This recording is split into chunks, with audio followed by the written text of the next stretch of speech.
ఓట్ల పండుగ కోసం పట్నం పల్లెబాట పట్టింది. వాళ్ళ ఉత్సాహాన్ని ఆదిలోనే ఆవిరి చేస్తున్నాయి ప్రైవేట్ ట్రావెల్స్ యాజమాన్యాలు. ఆర్టీసీ బస్సులు ఫుల్ అవడంతో ప్రయాణికుల్ని నిలువు దోపిడీ చేస్తున్నారు. ఏకంగా 4 గింతలు పెంచి ఛార్జీలు వసూలు చేస్తున్నారు. హైదరాబాద్ నుంచి ఎక్కడికి ఎంత ఛార్జ్ వసూలు చేస్తున్నారో మా ప్రతినిధి సుజాత అందిస్తారు. మరో 2 రోజుల్లో 2 తెలుగు రాష్ట్రాల్లో ఎన్నికలు కావడంతో తమ ఓటు హక్కును ఉపయోగించేందుకు అందరూ తమ సొంత రాష్ట్రాలకు జిల్లాలకు వెళ్తున్నటువంటి పరిస్థితి ఉంది. ఇదే అదునుగా చేసుకొని ప్రైవేట్ ట్రావెల్స్కి సంబంధించి ఏ విధంగా పబ్లిక్ని దోచుకుంటున్నారో చూడాలి అంటే ఖచ్చితంగా కూడా మనం వివిధ రకాల ప్లాట్ఫామ్స్ ద్వారా కూడా ఆన్లైన్ టికెట్స్ బస్కి సంబంధించి బుక్ చేసుకుంటూ ఉంటారు. అందులో సాధారణ రోజుల కంటే ఈ డేస్లో అంటే అటు సాటర్డే సండే వీకెండ్స్ రావడంతో పాటు అటు మండే కూడా హాలిడే, ప్రతి ఒక్కరూ కూడా ఓటు హక్కు కోసమే తమ గ్రామాలకు జిల్లాలకు అదేవిధంగా రాష్ట్రాలకు వెళ్తూ ఉంటారు. హైదరాబాద్ లాంటి ప్రాంతంలో ఎక్కువగా ఆంధ్రప్రదేశ్కి సంబంధించినటువంటి వారు వివిధ ప్రాంతాల్లో నివసిస్తూ ఉంటారు కాబట్టి ఖచ్చితంగా తమ ఓటును వేసేందుకైతే మాత్రము ఆంధ్రప్రదేశ్ రాష్ట్రానికి వెళ్తున్నటువంటి పరిస్థితి ఉంది. ఒక్కసారి ప్రైవేట్ ట్రావెల్స్కి సంబంధించి ఏమేం ట్రావెల్స్ అవైలబుల్గా ఉన్నాయి, అక్కడ ప్రైజెస్ టికెట్స్కి సంబంధించి ఏ విధంగా ఉన్నాయో చూద్దాము. ఎందుకంటే ఆన్లైన్ టికెట్ అనేది ప్రతి ఒక్కరూ కూడా తమ మొబైల్ నుంచి లేదంటే సిస్టమ్ నుంచి వెంటనే ఈజీగా ఎలాంటి రిస్క్ లేకుండా బుకింగ్ చేసుకునే అవకాశం ఉంది కాబట్టి ఎక్కువ ప్రయారిటీ అనేది ఆన్లైన్ టికెట్స్కి ఇస్తూ ఉంటారు. కానీ ఈ ప్రైవేట్ ట్రావెల్స్ వాళ్ళు ఇదే అదునుగా చేసుకొని ఎక్కువ రేట్లను అయితే మాత్రము టికెట్స్ ధరని అమాంతం పెంచినటువంటి పరిస్థితి ఉంది. ప్రస్తుతం మనం అబీ బస్కి సంబంధించినటువంటిది చూద్దామా, ఎందుకంటే హైదరాబాద్ టు విజయవాడ చూద్దాము. అబీ బస్ హైదరాబాద్ టు విజయవాడ, ఇక్కడ ప్రైజెస్ ఏ విధంగా ఇచ్చారో Hyderabad to Vijayawada bus ticket booking up to 500 అని ఇచ్చారు. కానీ ఇక్కడ మనం బుకింగ్స్ దగ్గరికి వెళ్ళి చూస్తే అబీ బస్కి సంబంధించి ఎక్కువగా అటు అబీ బస్ కావచ్చు, అదేవిధంగా ఆరెంజ్ ఇలాంటి ట్రావెల్స్ ప్రైవేట్ ట్రావెల్స్ చాలా ఉంటూ ఉంటాయి. ఈ సైట్కి సంబంధించి ఒక్కొక్క ట్రావెల్స్ ఒక్కొక్క విధంగా ఛార్జ్ చేస్తున్నటువంటి పరిస్థితి ఉంది.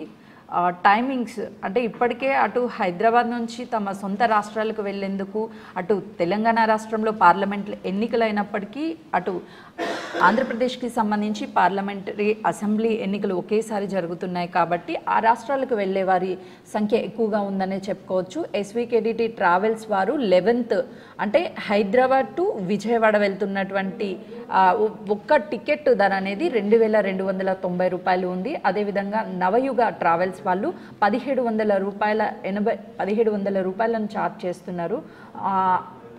ఇలా అంటే ఒక్కొక్క ప్రైవేట్ ట్రావెల్స్ అనేది ఒక్కొక్క విధంగా ఛార్జ్ చేస్తున్నటువంటి పరిస్థితి ఉంది. ఎందుకంటే సాధారణ రోజుల్లో మనం హైదరాబాద్ నుంచి విజయవాడకి వెళ్ళాలి అంటే 500 నుంచే టికెట్ ప్రైస్ అనేది మన కంఫర్ట్ నుంచి మొదలవుతుంది. కానీ ఈ ప్రైవేట్ ట్రావెల్స్లో కనీసం 2500 రూపాయల ధరని అనేది పెట్టారు. ఈ ఎన్నికలకి సంబంధించి అటు కుటుంబ సభ్యులు అందరూ కూడా ట్రావెల్ చేస్తూ ఉంటారు.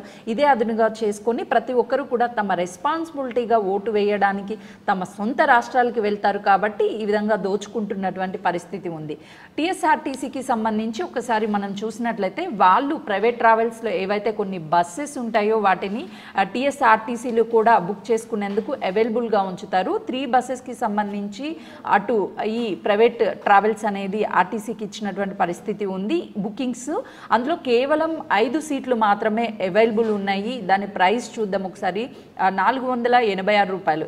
ఎగ్జాక్ట్లీ మనం ఇందాక ఒకవేళ ప్రైవేట్ ట్రావెల్స్లో ప్రయాణించాలి అనుకుంటే హైదరాబాద్ టు విజయవాడ 2700 రూపాయల పైగానే ఉంది. కానీ ఈ టీఎస్ఆర్టీసీలో చూస్తే 486 రూపాయలు. అంటే అసలుకి స్టార్టింగ్ ప్రైస్ చూసాం కదా ఏ విధంగా ఉంది ఈ ప్రైస్ అనేది. 500 రూపాయల్లో ఒక వ్యక్తి అనేది హైదరాబాద్ నుంచి ఆంధ్రప్రదేశ్ వెళ్ళడానికి లైక్ విజయవాడ వెళ్ళడానికి అవకాశం ఉంది. కానీ అదే ప్రైవేట్ ఏజెన్సీ బస్లో వెళ్ళాలి అని అంటే 2500 రూపాయలు కేటాయించవలసి ఉంది. ఈ టైంలోనే అటు ప్రైవేట్ ట్రావెల్స్ అనేది ఇష్టానురాజ్యంగా దోచుకుంటున్నటువంటి పరిస్థితి ఉంది. దీన్ని అరికట్టడానికే ఈ ప్రభుత్వం నుంచి అంటే ఒకవైపు ఆంధ్రప్రదేశ్కి సంబంధించినటువంటి టీడీపీ అధినేత చంద్రబాబు నాయుడు గారు కూడా కొద్దిసేపటి క్రితమే ఇక్కడ ఆంధ్రప్రదేశ్కి వచ్చి ఓటు వేయడానికి వచ్చేటటువంటి వాళ్ళకి ప్రత్యేకంగా కొన్ని బస్సులను పెంచుతామని కూడా చెప్పారు. అయినప్పటికీ కూడా అటు తమ సొంత వాహనాల్లో వెళ్తున్నప్పటికీ అటు టోల్ గేట్స్ వద్ద కూడా ఫుల్ రష్ ఏర్పడ్డది. మరోవైపు